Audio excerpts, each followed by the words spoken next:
बीजापुर नक्सली हमले में 22 जवानों की शहादत के बाद पूरा देश दुखी है, आक्रोशित है। सवाल यह है कि नक्सलियों का संपूर्ण इलाज कब होगा? यह बलिदान व्यर्थ नहीं जाएगा। सिस्टम का प्रण है कि एक्शन में देर नहीं, नक्सलियों की खैर नहीं। सबसे पहले नक्सलियों के उस यू शेप षड्यंत्र को डिकोड करेंगे जिसकी वजह से देश के 22 वीर जवान वीर गति को प्राप्त हो गए।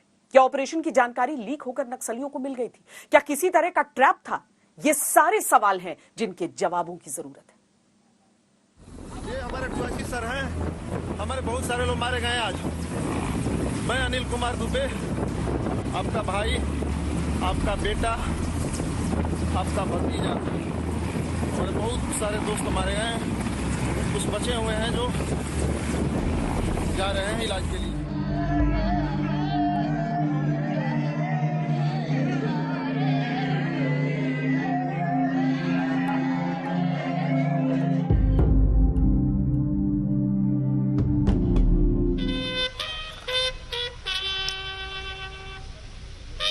वतन के लिए सर्वोच्च बलिदान देने वाले वीर जवानों के पार्थिव शरीर दुख से भरे मौन में अपनी वीरता की कहानी कहते हैं, और साथ में होता है आक्रोश से भरा सन्नाटा, विदाई का बिगुल और चुभने वाले सवाल। इस विदाई पर पूरे देश की आंखें नम हैं। ये तस्वीरें सहन नहीं हो रही। जगदलपुर में केंद्रीय गृह मंत्री अमित शाह और मुख्यमंत्री भूपेश बघेल ने नक्सली हमले में प्राण न्यौछावर करने वाले 22 जवानों को भावभीनी श्रद्धांजलि दी।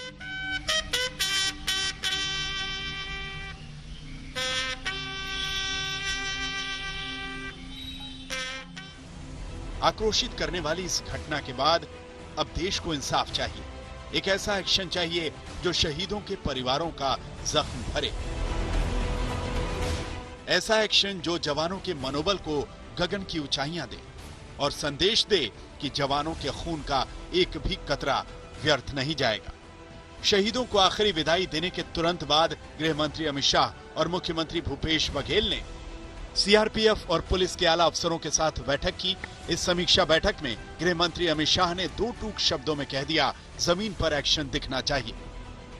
निर्देश है कि अब ऑपरेशन प्रहार 3 के तहत नक्सलियों के विनाश का ब्लूप्रिंट बनाकर एक्शन लेंगे।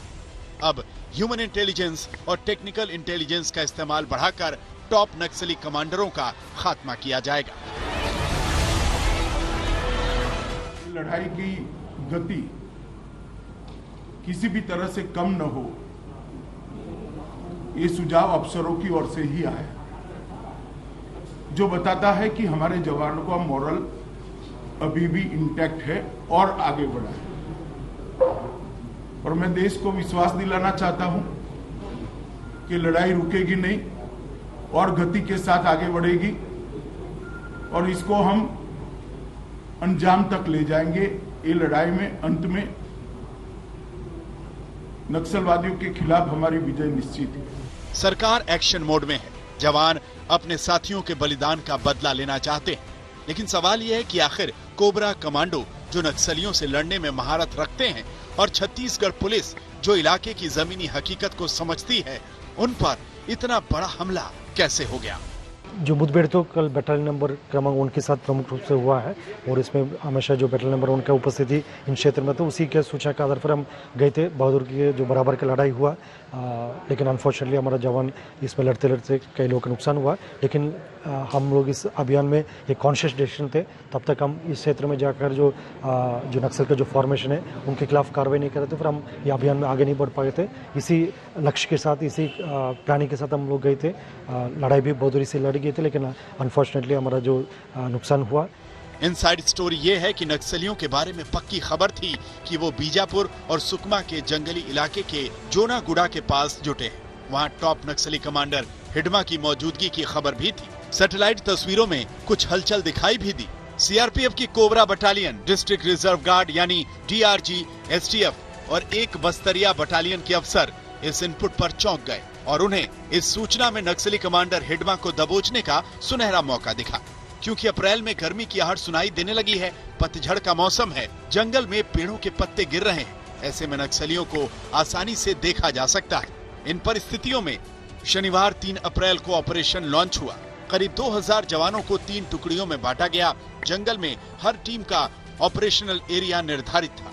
लक्ष्य था 300 से 400 खूंखार नक्सलियों को चारों तरफ से घेरना और हथियार डालने के लिए मजबूर करना। लेकिन जंगल में लड़ाई के समीकरण बदलते रहते हैं। इधर की खबर उधर भी पहुंच गई। सूत्रों के मुताबिक नक्सली सतर्क हो गए। जूनागुड़ा का ये इलाका गुरिल्ला वॉर जोन है। सूत्रों के मुताबिक नक्सली घात लगाकर बैठ गए। नक्सलियों ने खास रणनीति अपनाई।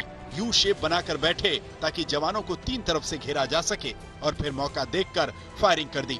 हमारे जवान 3 तरफ से नक्सलियों की फायरिंग रेंज में आ गए।